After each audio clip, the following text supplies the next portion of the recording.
बिस्मिल्लाहिर्रहमानिर्रहीम। अस्सलामुअलैकुम।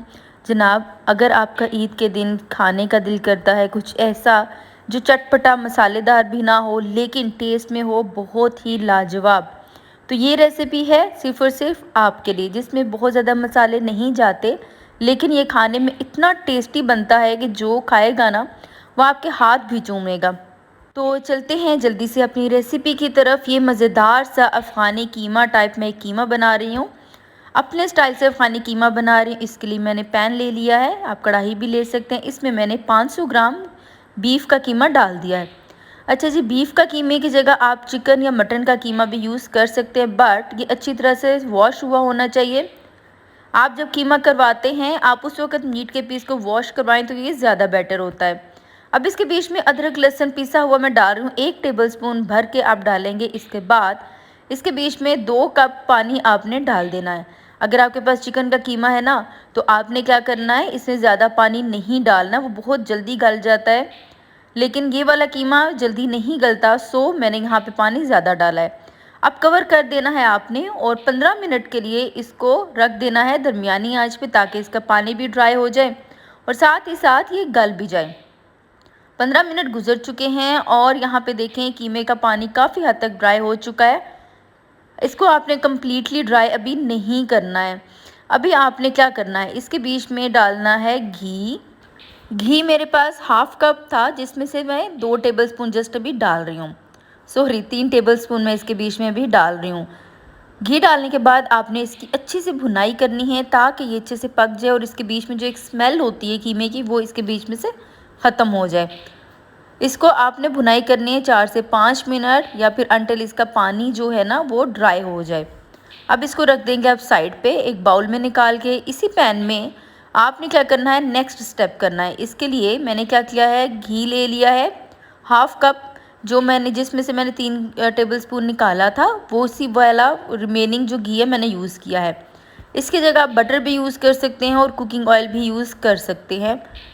इसको आपने गर्म करना है दरमियानी से हल्की आंच में। इसके बाद 3 लौंग, 7 से 8 अदद काली मिर्च साबुत, 3 छोटी इलायची और एक बड़ी सी दालचीनी की स्टिक डाल के आपने इनको रोस्ट करना है।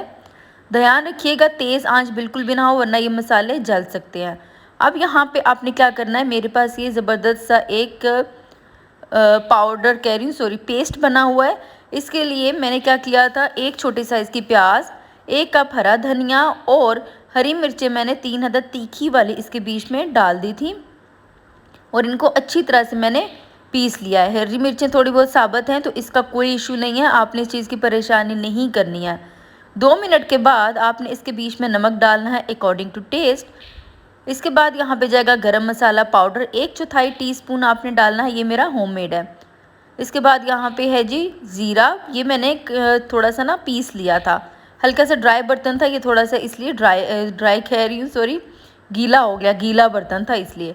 खुश्क धनिया मैंने मोटा मोटा कूट लिया है, ये 1 टेबलस्पून आपने डालना है। इसको 3 से 4 मिनट आपने अच्छा सा भूनना है दरमियानी आंच पे, तेज़ आंच हरगिज़ आपने नहीं करनी है। अब आपने इसके बीच में डाल देना है जी कीमा, जो कीमा हमने भूना था ना वो आपने डालना है। तो देखें जनाब, इसके बीच में हमने लाल मिर्च नहीं डाली है, इसके बावजूद आप जब ये बनाएंगे कीमा तो आपको ये बहुत बहुत मज़े का लगेगा, क्योंकि अफ़गानी खानों में ज़्यादा लाल मिर्च यूज़ नहीं होती है, ये चीज़ आप याद रखिएगा। इसकी आपने भुनाई करनी है 5 से 10 मिनट, अच्छी से भुनाई कीजिएगा ताकि जो मसाले हैं ये कीमे में अच्छी तरह से चले जाएं। अब यहाँ पे आपने डाल देनी है कूटी हुई काली मिर्च।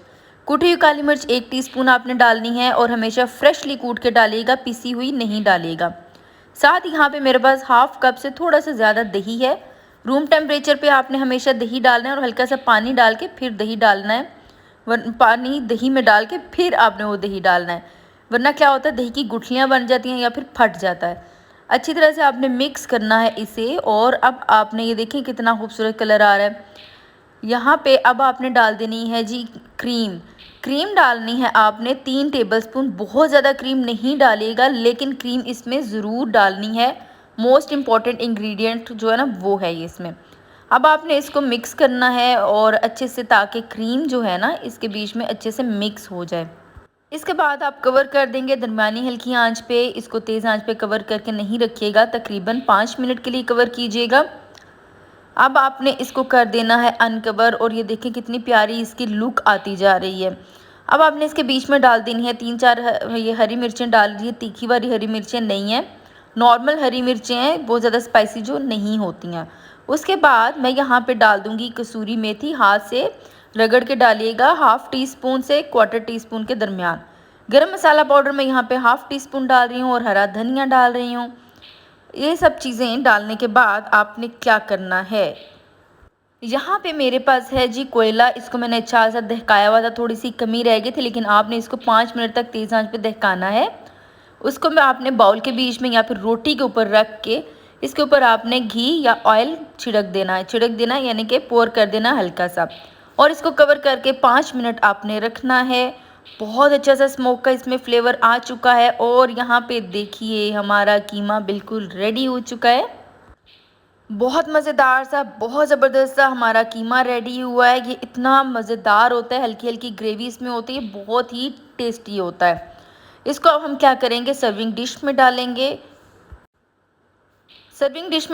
साथ ही इसको हम गार्निश करेंगे। इसको आप रोटी के साथ सर्व कीजिए, नान के साथ सर्व कीजिए, इवन जो पराठा होता है उसके साथ इसका टेस्ट बहुत ही गज़बनाक आता है, बहुत ही ज़बरदस्त आता है। तो जनाब यही थी मेरी आज की रेसिपी, आपको पसंद आई है, आपने चैनल अभी तक सब्सक्राइब नहीं किया तो मेरे चैनल को ज़रूर सब्सक्राइब कीजिएगा। ये मेरी आपसे बहुत छोटी सी रिक्वेस्ट है, और अगर आपने सब्सक्राइब किया है ना तो मैं आपकी बहुत थैंकफुल हूँ, बहुत मेहरबानी, बहुत शुक्रिया, जज़ाकल्लाह खैर। इसको मैं गार्निश कर रही हूँ, थोड़े से प्याज लेके मैंने रिंग्स में काट लिए हुए हैं, साथ ही मैंने यहाँ पे लेमन के स्लाइसेस हैं ये भी डाल दिए हैं। तो ये जनाब देखें कितनी मज़ेदार लुक आ रही है ना। आपने ये रेसिपी ईद पे ज़रूर ट्राई करनी है। मुझे दीजिए इजाज़त, अल्लाह हाफिज़ और अल्लाह निगहबान।